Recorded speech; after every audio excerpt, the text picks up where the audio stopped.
Hello everyone, welcome back to the channel. I am Mad Capper, and this is another video on Raid Shadow Legends, and another in our series of I Built Them, so you don't have to.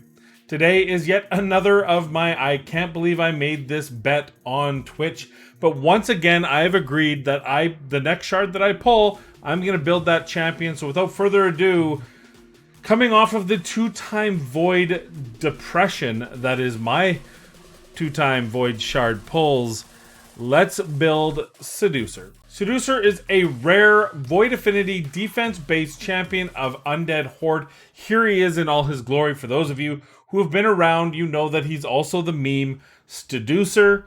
There's been a lot on that. Look it up if you want to find out. It's very comical and humorous indeed. Let's talk about his kit and his stats. His stats, some pretty good stats to work with. 16, 185 HP, 1321 defense, defense-based champion, 95 speed, average. The rest of it is standard. As far as his kit goes, we have an awesome LI HP aura in all battles by 25%. That's pretty strong, especially for a rare champion to get 25%. A lot of epics don't have that level.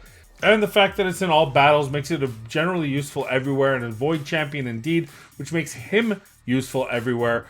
Great ability. His A4 is a Temptress team thing, a partner thing, so we're not going to go over that, but his A3 is his bread and butter. That is a 30% increased defense buff on all allies for 2 turns, and a block debuff on all allies for 2 turns. This ability is nothing short of phenomenal. First off, block debuffs is a huge ability. It's great in all areas of the game. It's good against the Dragon, Ice Golem, Fire Knight. They all have debuffs that you want to try to avoid if you're, especially if you're not speed farming and you're trying to just get through the waves. Ice Golem specifically, a lot of people still can't speed farm Ice Golem, so the ability to block those freezes against you, block the slows and the heal reduction and all those things that the ads have on that final boss, great ability. But aside from that, also Arena, very good. Also in especially the clan boss, we're going to talk about that in a little bit, but the clan boss, very good. His A2 is a 3-turn, 100% chance when fully booked chance to put a 25% decrease attack debuff for 2 turns. This is the baby decreased attack, but if you don't have anything better, this is definitely better than nothing. It's on a 3-turn cooldown, so it's a pretty nice ability to have. And then finally, his A1 has a 30% bookable to 45% chance to place a sleep debuff on 1 enemy. Not bad. It's kind of an added bonus, I think. It'd be pretty good in the arena. It'd be pretty good in certain dungeons where you can actually take someone out of the fight temporarily. Not something that I am building the champion out for. And speaking of how I'm building out the champion, Seducer actually has quite a few videos out on him. He's a really good, probably a top 5 rare champion in the game. And so my suggestion is, I'm going to wholeheartedly say it, if you want to learn how to build him out for dungeons specifically, you may want to go take a look at Stu Gaming's channel. He's a good friend of mine. Also, he's bald, so you know he's telling the truth. And if you check out his builds, he's got some great builds for use in Ice Golem specifically, but also in any dungeon in the game. Also consider Doom Tower. He's a really good Doom Tower champion anywhere where you have to deal with debuffs. He's going to help you get through some of those normal levels. However, I want to do something a little bit different, and so we're going to actually take him into the clan boss. And let's take a look at how I built him out. We'll discuss why I decided to go clan boss with him, and we'll tell you, how to properly use him, or one way to properly use him in the clan boss. Here's my Seducer. I always want to call him Seducer. You guys know the meme. Here's my Seducer. He's wearing, of course, lifesteal gear. We're going to use him in a in a counter-attack team, a double 4-3 counter-attack team. So he needs the lifesteal to keep alive. It's going to help the run go smoothly, and then with some speed gear to get the speeds. As you can see, we're running him as one of the 4-3 champions. 40k HP, 4300 defense, and 239 speed at 180 debuff accuracy. Again, we're not worried about his sleep. If you want to try to use it, you'd use this bigger, but obviously on the clan boss, we're not too worried about that. As far as masteries, you come down here, he's got War Master. I would actually recommend War Master on him, even in dungeons, because his A2 is reasonably hard hitting. He does have an A1. It's going to help you in those early game with some extra damage. You could also put him in Flawless Execution if you're trying to make him a little bit more nuke centric.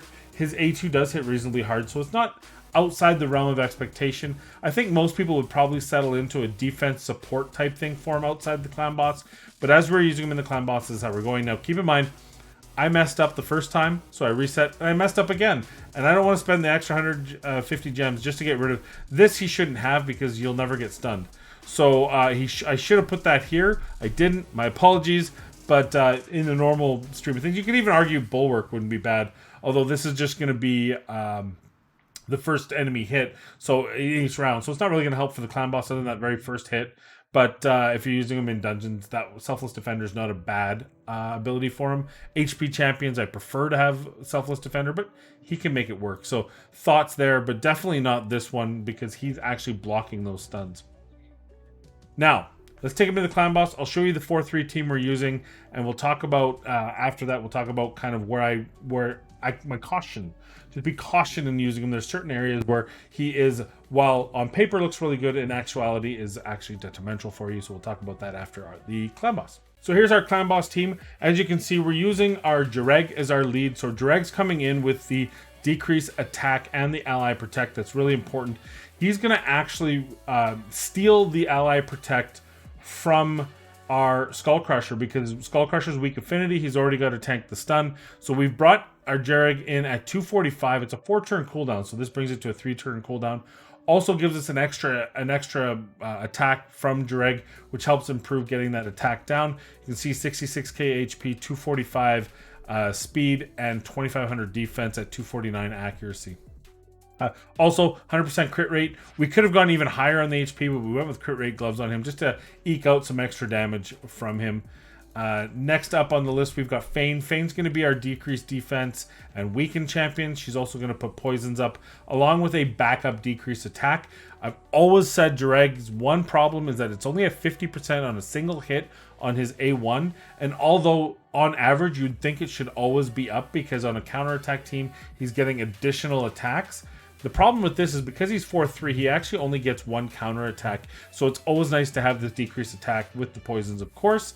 And then the next on the list is Seducer. We already talked about him. He's going to be there in the block debuff role, and we have him at 239. He's the other 4-3 champion. It's a 4-turn cooldown.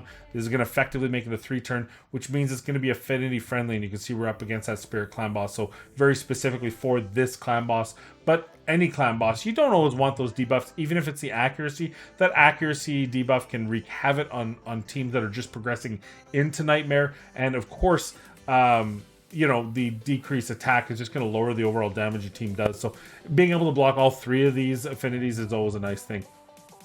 Then we have Skull Crusher. He's our counterattack champion. He does also put in, of course, an ally protect, but you'll see how at some point it actually shifts over to Jareg stealing that ally protect, and that's just because Skull Crusher is going to be weak affinity already, so he's going to take more damage. You can tune that slightly differently, so it's actually not stealing it, but we like it this way here, and I'll show you.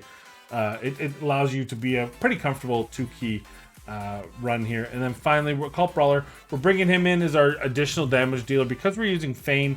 I don't think she puts up quite enough poisons. This might be an overkill on poisons, but I would like, I think Aothar would be a good pairing here, or Frozen Banshee. I didn't have my Frozen Banshee built out. My Aothar isn't actually leveled up. I've never used him on this account. I used him on my free-to-play account once upon a time. So we're going to go with a Cult Brawler here just to give the extra damage, the extra poisons, and ensure that we get a 2-key out of this. But there's a lot of different options you can put in here. I think Turvold would be an amazing option. Any high nuking champion, especially a defensive high nuking champion, would be great in this position if you didn't want to fill up those poisons. Or if you had like a Draco, so you didn't need to have all those additional poisons. So just keep that in mind. It's a pretty versatile position, but we've chosen a secondary poisoner. So let's start this off. We'll do a couple turns, and then I'll just let it roll. We'll speed it up, and we'll talk about it at the end. So the first round, we're going to attack down. Good, we landed it. We're just going to burn his A2 here. You know, we didn't make him crit rate. If it was any other affinity, I didn't know the affinity when I was building them out. It was still void affinity when I started building this out. So I wasn't sure whether we were going to tank the stun with Seducer. So I would put Seducer as my lead champion if it was all neutral affinity. For example, against Magic affinity, I would have to take these two out. But you know, if it's all neutral affinity, we can put Seducer in the lead position and have him tank the stun. So void affinity, for example. But in this particular case, we know that Skull Crusher is going to be the one taking the stun, so we might as well get that extra HP in there. Next up, Cult Brawler. He's just going to add those poisons. We could do either or here. In a perfectly tuned, she should have actually gone before a Cult Brawler, but unfortunately, the gear just wasn't playing nice with me. And I thought, gosh, for that one turn, just to show you this on Nightmare, I wasn't willing to spend a bunch more time and effort just to get her 2 more speed so she could be faster, or 6 more speed so she could be faster than a Cult Brawler. And it's not going to make a whole lot of difference in the end. That said, if you're tuning a team for you forever, then you definitely want to do that. So now we're on round 1. So what we want to do is on the first one for each of the 2 faster champions, we're just going to use their A1s. We could use his A2 there as well, by the way. And we're going to use her A2 to put some more poisons down. And now here we're doing the Ally Protect. Now this is important to remember. Right now, there's 2 champions that are going to go after him, and they're over here. So he's actually losing a turn of Ally Protect for Skull Crusher. But you'll see at some point it will actually shift. And then Seducer here, this is where he's going to do that block buffs and debuffs, and that's where you get that 2-turn block debuff to make sure that we don't take that decreased speed. So now we can run this through. At some point you're going to notice that he's going to shift into a slightly different turn order, which is going to put that Ally Protect in when Skull Crusher does his counter attack. I think we'll see it actually. Is it this round or maybe the next round? No, it looks like it's this round. So you see here. Well, we'll see it. You'll see it eventually. So keep an eye out for that. But this gives us a nice even distribution of damage and allows everyone to go. So we're gonna speed this up. I'm gonna disappear, and we'll see you on the flip side.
Easy 2-key Nightmare team.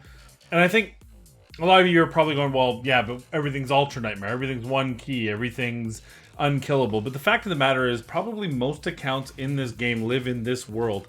And the ability to easily 2-key a Nightmare team is probably more than a lot of people are hoping for. That's what they want to see. So here's a way to do it with Seducer. Basically, anywhere you're using Sepulchre Sentinel, consider Seducer. If you don't have Sepulchre Sentinel, here's another option for you. He doesn't have the full decreased attack and is not on his A1. Make no mistake, Sepulchre Sentinel is a better champion than him for this, but he is a reasonable substitute if you don't have her. And to have a rare champion being able to step in for an epic champion and do a reasonable job, you know, until you pull her type of thing, is actually really good. So there you go. There's just one example. And the best thing I like about this team is in progression is there are so many different options here. You can replace a cult brawler with Frozen Banshee, with Bulwark, with Rosin. There's a ton of champions. Fane can be replaced. Skull Crusher, obviously you need one of the counterattacks. Jareg can be replaced. You don't have to have Jareg. Anyone who has a 4-turn cooldown on something that you want to turn to 3 turns, here you go. You can swap the 2 of them as long as it's not Spirit Affinity. You pay particular attention to who's getting debuffed, but you can technically swap the 2 to be able to get that 2-turn ally protect going. You saw how Dreg slotted into that, stealing it from Skull Crusher. We would actually run that 1 turn later so that doesn't happen. We'd tune it slightly differently if it was different affinity, because we want Skull Crusher to do the ally protect and then Dreg on the other AoE. But either way, you can play around with this, and there's plenty of different things you can do here. So there's my Seducer video. This is what I got for him. Now let's talk about final thoughts, and I do want to talk about a couple things in other areas of the game to watch out for when using Seducer. So when you're using Seducer, there are a few things that you have to keep in mind, and this is, I mean, I can combine this normally with my final thoughts. I say how to make him better. I love the champion. I think for a rare champion, he is undoubtedly a top 5 champion. That kit, that A3, plus the fact that he does hit reasonably hard. Again, check out Stu Gaming if you want to see videos on using Seducer in dungeons. I think he does it best. I'm not going to try to reinvent the wheel, but he's got a really good kit. The one problem is with the Arena and Doom Tower, and especially now with the Doom Tower, Torment levels are an absolute nightmare. And if you don't have specific champions to deal with it, it can be a bit of a pain in the ass. And he, on paper, looks like one of those champions. Well, great. I have a 4-turn when fully booked cooldown. I can speed him up. I can get that to a 3-turn. I can extend it. Whatever the case may be, I can get those block debuffs up so that Torment doesn't freeze me. But here's the problem. He's one of the champions that still places the other buff before block debuffs, and that other buff actually gives Torment a chance to freeze your champions. And of course, the 30% chance turns into a 100% chance whenever you're trying to avoid it. So unfortunately, in the arena, he is not the champion of record, not the champion you want to use. What I would have loved to have, especially in the early game, if you just make this guy your fastest champion, then you put him in there to block buffs, and then you have your Gorgrab or whoever your speed booster is, your apothecary, go second. Those sort of deals would have been really nice. Unfortunately, they have to flip these two. So that's my one comment, is they really need to flip these two so the block buff goes up first, then the increased defense, so that they don't get frozen from the same ability that's trying to block the chance for them to get frozen.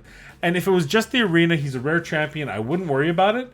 But this is a possible cheat code, a possible opportunity for lower end players to compete in the Doom Tower. But because of that ability, he's kind of less than in those Torment rooms. So that's my one thing, is please change that. Other than that, he's a great champion. He's good for any dungeon. He's good against any of the bosses. He's good in any other Doom Tower where you're trying to avoid debuffs that don't involve Torment. And of course, in the clan boss, you saw what he can do. So that's my final thoughts on Seducer. If you have him, you're free to play, you're low spend, you're looking for that toolkit, don't look anywhere else. Anywhere you need Sepulchre Sentinel, you can use him. He's different. He's Void Affinity, so he doesn't suffer weak affinity. He does not have the big attack down, so keep that in mind when you're thinking, oh, I can use him in the clan boss. You still need a reliable attack down to get that next level damage. But hey, hard, brutal. This guy, even with that weaker attack down on a 4-3, is going to be really good. So those are my final thoughts. What do you think? Do you like Seducer? Do you think his best attribute is that he's a meme for Seducer? Let me know in the comments down below. Finally, and as always, please be safe, be kind, practice social distancing, and we'll see you in the next video.